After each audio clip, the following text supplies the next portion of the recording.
비트코인은 활용도에서는 엄청 떨어져요. 지난 고점보다 거의 한 30% 정도 하락해 있거든요. 10년 동안 홀딩하고 있었던 고래들이 시장에 내다 팔고 있다. 이번 상승장은 좀 제한적으로 올라가고 선별적인 어떤 코인들만 상승하는 그런 모습을 보이고 있다. 근데 우리가 이제 궁금한 거는 알트코인 시장은 도대체 언제 오냐? 대표적으로 이제 수위를 보면 알 수 있습니다. 근데 이 밈코인도 사랑받는 이유가 있더라고요. 사랑받는 이유가 뭐냐면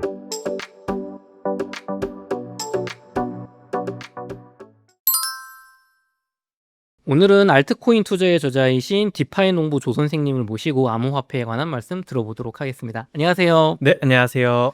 저희 웅달책방 첫 출연이신데요. 간단하게 자기소개 부탁드리겠습니다. 안녕하세요. 저는 디파이 농부 조선생으로 활동하고 있는 조동현이고요.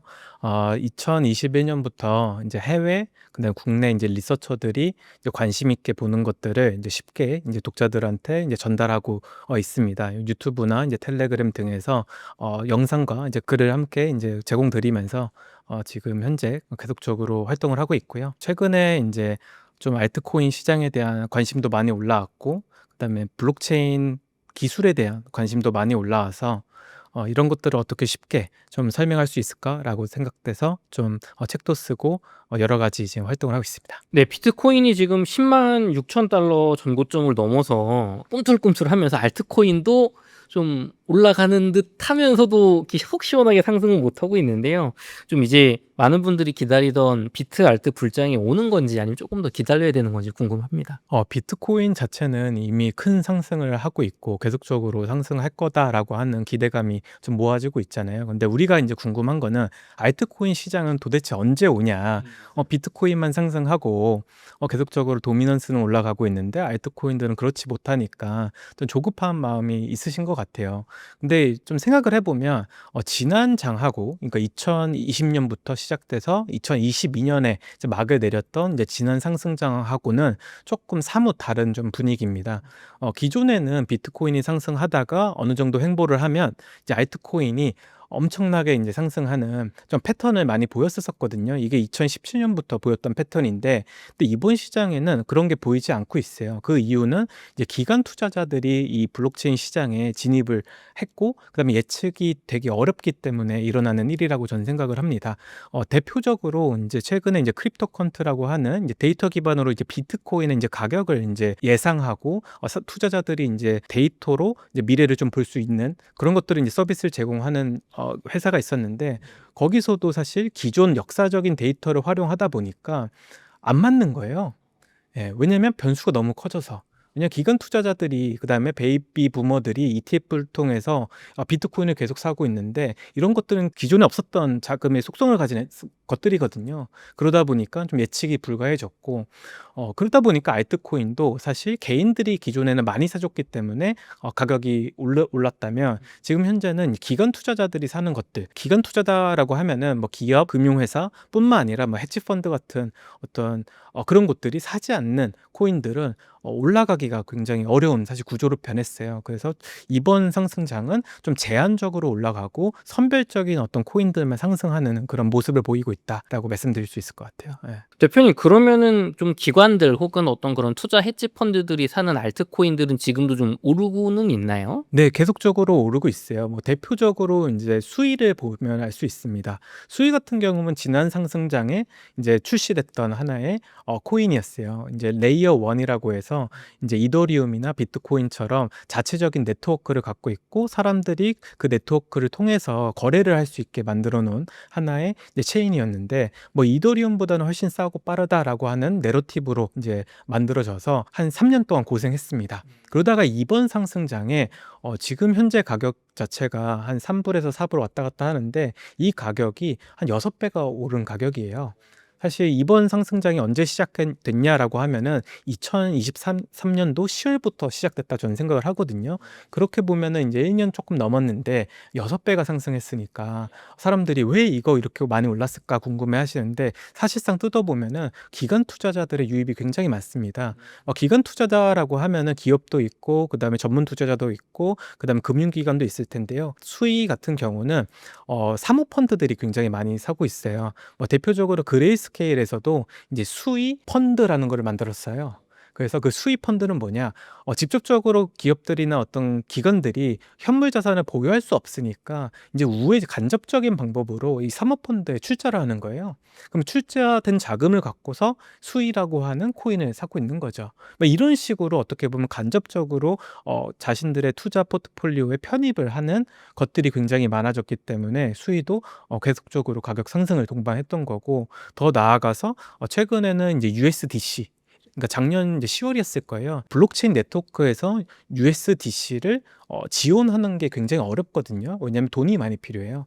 근데 이제 수익 네트워크는 USDC를 지원함에 따라서 예전에는 뭐 수많은 막 브릿지라고 해서 거래소에서 직접적으로 그 네트워크에 돈을 못 보냈어요. 근데 이제는 바로 뭐 가장 큰 거래소에서 그 네트워크로 돈을 보낼 수 있으니까 사람들이 이용하기 훨씬 더 편해지고, 그러다 보니까 거래량도 많이 일어나고 수수료도 많이 발생되고, 그러다 보니까 어떤 기관 투자자들도 이제는 좀 자리가 잡혔구나라고 생각돼서 이제 투자를 많이 하는 것 같아요. 이런 것들을 보면은 기관 투자자들의 중요성이 좀 드러나는 거죠. 그럼 우리가 과거 사이클에서 기대했던 비트코인 폭등하고 그 뒤를 이어서 그 메이저 알트들이 다 뒤따라서 많이 오르는 그런 장은 조금 쉽지 않다고 보시는 건가요? 좀 극단적으로 변했어요. 아, 상위 50위 안에 있는 것들은 기관 투자자들이 들어올 수 있는 하나의 코인들이에요. 시총이 높고 이미 만들어진 세월이 있기 때문에 어느 정도 이 보유자들도 좀 분산이 돼 있어요. 뭐 리플 같은 경우가 대표적이죠. 뭐 시총도 높고 홀더들도 다양하고, 그러다 보니까 어떤 한 개의 어떤 집단들이 뭐 맘먹고 이거를 덤핑하면서 가격을 내리거나 올리거나 할 수 없는 정도가 돼야지만 기관 투자자들이 들어올 수 있는데, 그래서 이제 중간이 없어진 것 같아요. 뭐 100위 밖에 있고 막 300위 안에 있는 것들은 굉장히 수급을 못 받고 있는 상태고, 오히려 아예 신생 코인이거나 아예 그 시총 자체가 너무 적어서 우리가 얘기하는 그런 자발트라고 하는데, 이런 것들은 개인 투자자들의 수급만 몰리게 되면은 가격 상승이 동반하니까 오히려 극단적인 현상이 좀 일어난 것 같아요. 단기적으로는 이렇게 스몰 캡들이 훨씬 더 상승률이 좋고, 좀 장기적인 시계열을 놓고 보면은 좀 시총 큰 것들이 이게 상승이 좋은데, 이런 것들은 기관 투자자들 때문이다. 즉 매수처가 어디서 들어올 것이냐라고 했을 때 이게 극단적으로 갈렸어요, 이번 시장은. 네. 좋습니다. 이더리움이 말씀해 주신 것처럼 그 큰 시총과 많은 기관의 선택을 뭐 트럼프 일가도 투자한다고 했는데 사실 가격적으로는 너무 안 좋아서 정말 망한 거 아니냐 소리 나왔다가 비탈릭 부테린의 좀 단순화할 필요가 있다 이런 발언 이후에 가격이 급등하고 있는데 왜 이렇게 많이 오르는 거예요? 사실 이더리움이 왜 떨어졌을까부터 좀 생각을 해봐야 될 것 같아요. 이제 왜 떨어졌냐라고 했을 때는 떨어졌을 때 이더리움을 지지했던 이 고래들도 이더리움을 팔기 시작했거든요. 그때 가장 많이 봤었던 이제 데이터들이 뭐였었냐면, 이더리움 고래들, 즉 ICO 때부터 10년 동안 홀딩하고 있었던 고래들이 시장에 내다 팔고 있다라는 뉴스가 가장 많았어요. 근데 이게 발생됐었던 이유는 뭐냐면 이더리움 재단에 있었습니다. 이더리움 재단 자체는 원래 처음부터 굉장히 이상주의자들이에요. 이거 기술 개발에 대한 또 노력을 엄청 많이 할 뿐만 아니라 자기들이 만들고 싶어 하는 게 뚜렷이 있어요.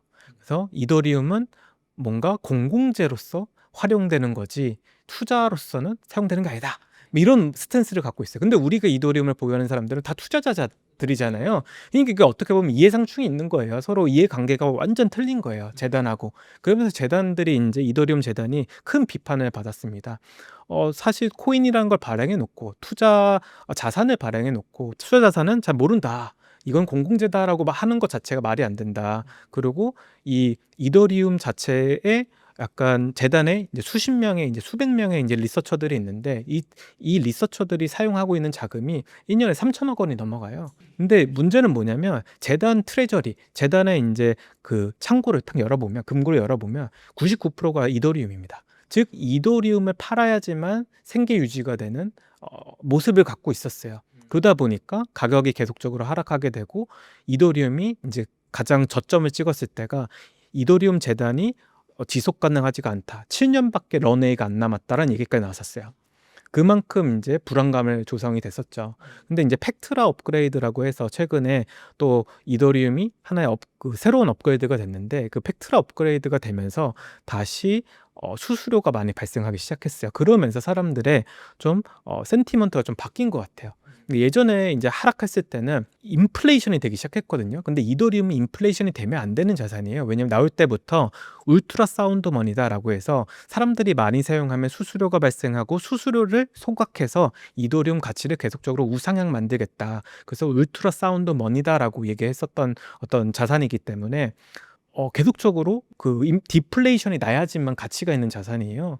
근데 사람들이 사용하지 않고 거래 수수료가 나오지 않다 보니까 계속적으로 인플레이션이 발생되고 그러다 보니까 투자자들의 심리가 안 좋아졌던 거죠.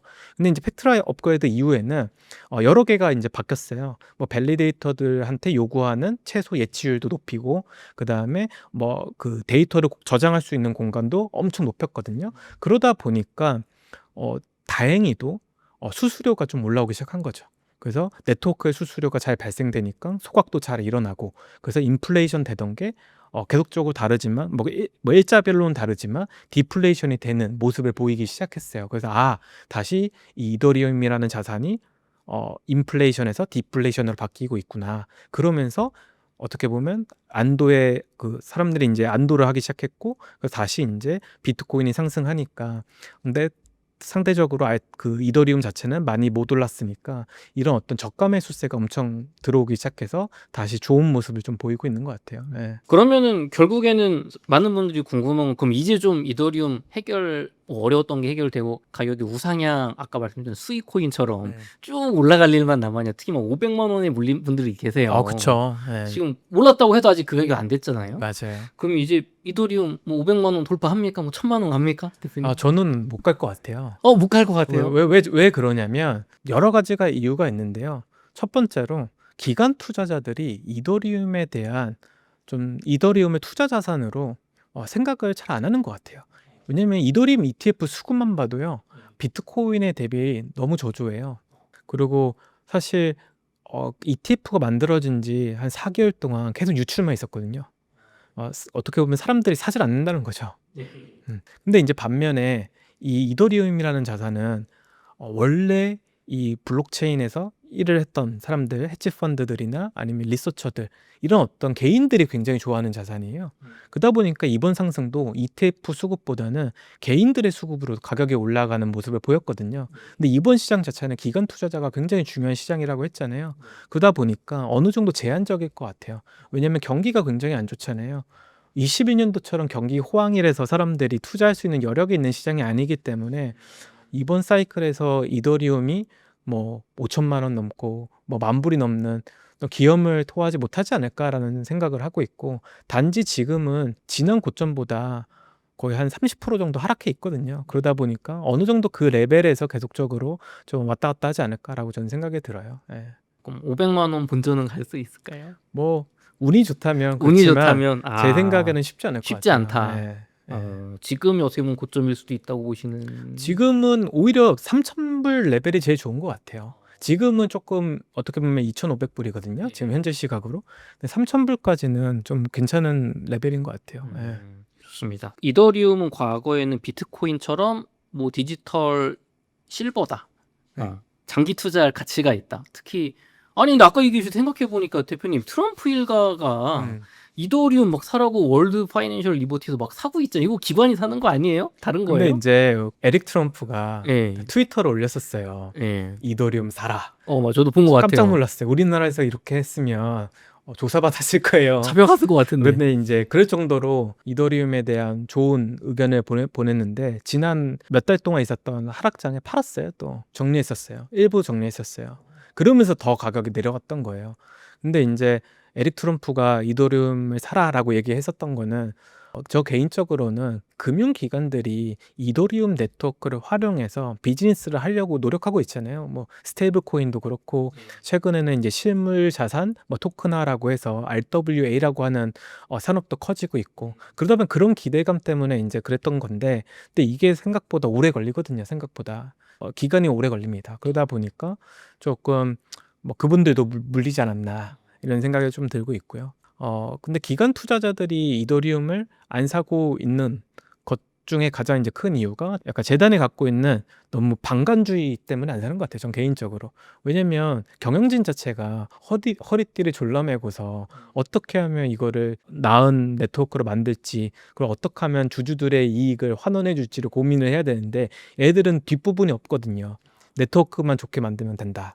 그렇기 때문에 뭔가 공감을 못 해주는 느낌이 있어요. 그리고 비트코인하고는 엄연히 좀 다른 좀 국면으로 가고 있는 게 뭐냐면 비트코인은 활용도에서는 엄청 떨어져요. 솔라나 네트워크의 일일 수수료가 한 지금 기준으로 한 400억 정도 돼요. 근데 비트코인은 20억도 안 돼요. 그만큼 활용면에선 떨어지는 자산이에요. 그 대신에 가치를 저장하는 수단으로서는 이미 사람들의 인식이 돼버렸잖아요. 그러다 보니까 디지털 금이라고 하는 얘기도 나오는 거고. 그러면 이더리움은 디지털 은이 아니라 활용성이 엄청 높은 자산이었어요. 이더리움은 한때 이더리움을 활용해서 살 수 있는 게 많은 거죠. NFT도 살 수 있고요. 그 다음에 이더리움 내에 있는 디파이라고 하는 새로운 금융 시스템도 활용할 수 있고, 여기서는 이제 현실 세계에서는 맛보지 못한 금리도 누릴 수 있거든요. 스테이블 코인만 갖고 있어도 5% 상당하는 이자를 받을 수 있고, 이거 어떻게 보면 투자 자산을 활용하는 측면에서는 이더리움이 훨씬 높은 거죠. 그래서 자산의 가치를 저장하는 수단으로서는 떨어지지만 활용성에서는 굉장히 좋은 자산이기 때문에 이런 자산을 ETF로 편입해서 갖고 있을 이유가 없는 거예요. ETF로 있으면은 이더리움 가격이 올라가야지만 가치가 있는 거잖아요. 근데 이더리움은 한 곳에 모아놓은 게 아니라 계속 써야지만 가치가 있는 자산이에요. 그렇기 때문에 기관 투자자들이 아직은 좀 들어오지 않는 것 같고, 하지만 이제 요즘 논의되고 있는 게 ETF도 스테이킹 하게 해달라. 그러면 이제 좀 얘기가 좀 달라지긴 합니다. 이제 활용할 수가 있잖아요. 그래서 이더리움은 어차피 활용을 해야지 계속적으로 금리를 받을 수 있는 이런 구조가 있기 때문에 활용만 하게 해준다면은 뭐 이런 것들 좀 관심 못 받던 거를 좀 관심 있게 사람들이 보지 않을까 이런 생각도 좀 하고요. 그럼에도 불구하고 대표님은 이더리움보다는 다른 알트코인 투자가 낫다고 보시는 거예요? 저는 개인적으로 이더리움보다는 이더리움처럼 잘 돼. 좀 이더리움보다 시총은 낮지만 개발이 굉장히 잘 되고 있고 또 사람들도 관심이 깊게 보는 것들을 좀 봐야 되지 않을까. 왜냐면 우리가 코인 투자를 하는 이유가 주식 시장보다 훨씬 더 큰 수익을 얻기 위해서 하는 거잖아요. 그렇기 때문에 오히려 저시총 어떤 코인들이 좀 낫다라고 생각하고 있어요. 예. 대표적으로 좀 뭐가 있을까요? 뭐 요즘 이제 사람들의 이제 관심이 기관 투자자들한테 쏠려 있으니까 기관들이 사는 거를 사실 건드린 게 좋죠. 뭐 대표적으로 수이도 있고요. 솔라나도 있고 최근에는 리플도 다시 큰 주목을 받고 있고요. 시총 자체는 이더리움보다 낮지만 수익률 측면에서는 훨씬 더 좋거든요. 그럼 그런 코인들은 조금 더 보유를 해서 상승 불장을 기다려봐도 기대해 볼 만하다. 저는 그렇게 생각하고 있어요. 도지코인은 좀 어떻습니까? 저는 밈코인을 굉장히 좋아해요. 원래 밈코인을 되게 싫어했던 사람이에요. 왜냐면 제가 21년부터 했던 게 뭐냐면 블록체인 기술에 빠져가지고 다니던 증권사를 그만두고 이 업에 들어왔던 사람이거든요. 그래서 투자보다는 기술에 훨씬 더 어떤 관심이 많았어요. 근데 밈코인은 아시다시피 기술이 없잖아요. 그러다 보니까 뭔가 좀 사기 같고, 근데 이 밈코인도 사랑받는 이유가 있더라고요. 사랑받는 이유가 뭐냐면 결국 변동성이 크니까 트레이더들이 좋아하는 코인이더라고요. 왜냐면 이제 가장 수급이 먼저 들어왔을 때 가격 상승을 보이는 거는 밈코인이에요. 우리가 2023년도 10월 달에 이 불장이 왔다고 느꼈을 때 그때 가장 먼저 올랐던 게 솔라나의 봉크라고 하는 밈코인이었어요. 봉크라는 밈코인이 갑자기 솔라나에서 엄청 큰 상승을 보여주기 시작하니까 솔라나 생태계에 관심이 사람들이 생겼던 거예요. 그러다 보니까 이제 10불 언저리 했던 솔라나가 100불 이상까지 올랐거든요. 한때는 300불까지 터치하다 내려왔던. 그러니까 이제 모든 어떤 촉매제는 밈코인이 일으킨다. 사람들의 관심을 모으기 좋잖아요. 100만 원 샀는데 1000만 원 됐어. 이렇게 얘기할 수 있는 투자 자산은 밈코인밖에 없거든요. 그러다 보니까 나도 돈 벌고 싶은데 그럼 저거 사야 되나? 라고 하면서 사람들이 밈코인을 사기 시작하고, 그럼 밈코인을 살 때 그럼 어떤 네트워크를 사야 되냐라고 했을 때 뭐 솔라나나 아니면 다른 어떤 네트워크의 이름을 알게 되고, 그러면 이제 밈코인 투자했다가 돈을 벌게 되면은 그럼 솔라나에 있는 다른 코인들은 뭐 있지 하면서 디파이 생태계를 들여다보고, 이러면서 어떻게 보면 계속적으로 퍼져나가는 거거든요. 그러다 보니까 그러니까 밈코인이 되게 중요해요. 이더리움이 오르면요, 페페라는 밈코인이 먼저 오릅니다. 같이 올라요. 훨씬 더 큰 상승을 해요. 페페라는 밈코인이. 그리고 도지라고 하는 코인이 그 다음 오르기 시작하고요. 이런 것들이 어떻게 보면 사람들의 관심을 모으는 촉매자가 되는 것 같은데, 그래서 저는 개인적으로 도지 코인도 좋아해요. 어떻게 보면 먼저 이제 어떻게 보면 상승하는 경향이 있으니까. 대표님 그 개인적인 궁금증인데 과거에는 그 온체인 데이터 특히 뭐 MVRV라든가 이런 데이터들을 가지고 지표들을 가지고 이제 과열이다 팔아야 된다 이런 걸 판단을 했잖아요. 저도 도지코인을 약간 투자를 하고는 있는데 과거에 보니까 MVRV 뭐 이거 보니까 한 도지코인 1,000원, 1,500원 되면은 팔아야 되는 그게 될 것 같은데 이런 생각은 갖고 있는데 이번 장은 다르다고 하셨잖아요. 네, 이번 장은 블록체인 시장에서도 어텐션 마켓이라고 해요. 사람들의 관심이 있는 것들만 오른다. 그래서 사람들이 어떤 것들에 관심을 갖느냐를 보는 게 훨씬 중요해졌어요. 기존에 있던 데이터 기반의 분석이 다 틀리기 시작했거든요. 이성적으로 보면은 데이터가 맞아야 돼요. 근데 이게 자꾸 빗나가요. 근데 이게 주식시장에도 똑같아요. 테슬라만 보더라도 사실 테슬라를 기업 평가했을 때 평가가 안 되잖아요. 왜냐면 워낙 많은 미래 로드맵이 있기 때문에 미래에 있는 가치를 끌어와서 사람들이 사잖아요. 그렇기 때문에 이게 가치 평가가 안 되는 거거든요. 코인도 이렇게 시작을 한 거예요. 예, 가치 평가가 안 돼요. 수수료 수익을 엄청 많이 만들고 있는 건 몇 개밖에 안 되고, 근데 이 가격 상승과 이 시총은 너무 크고, 이거를 정당화하지 못하니까 데이터보다는 오히려 사람들의 관심이 훨씬 중요하다는 거죠. 그래서 어텐션 마켓이라고 해서 최근에는 어텐션 마켓에 필요한 데이터를 제공하는 애들이 엄청 많아졌어요.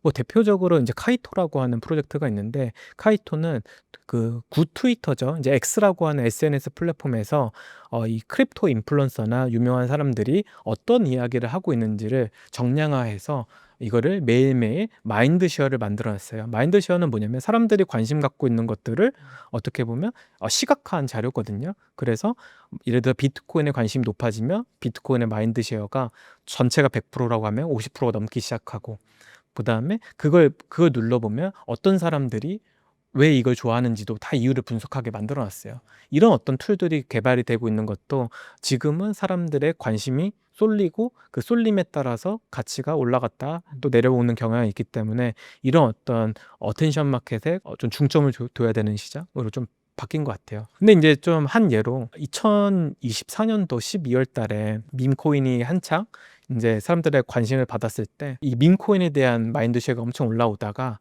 이제 12월부터 이제 1월까지는 AI라는 단어가 사람들한테 검색에 엄청 많이 되고 사람들이 AI를 막 얘기하기 시작했어요. 그래서 AI가 밈코인보다 마인드쉐어가 높아지기 시작을 했었고, 그러면서 사실 상승했던 코인들이 굉장히 많거든요. 뭐 버추얼이라는 것도 있었고 AI6G라고 하는 코인도 있었고, 뭐 엄청 많은 그런 그 스몰캡 코인들이 상승했던 것도 사람들의 관심을 받고 쏠림 현상이 일어나니까 순식간에 이 가격이 오르는 현상을 보였던 것 같아요. 근데 이런 것들을 좀 볼 수 있는 사실 무료 툴들이 많아져서 요즘은 좀 많이 참고를 하면 좋을 것 같아요. 네. 좋습니다. 이어서 저희 또 대표님 요번에 쓰신 알트코인 투자라는 책 이야기 해보도록 하겠습니다.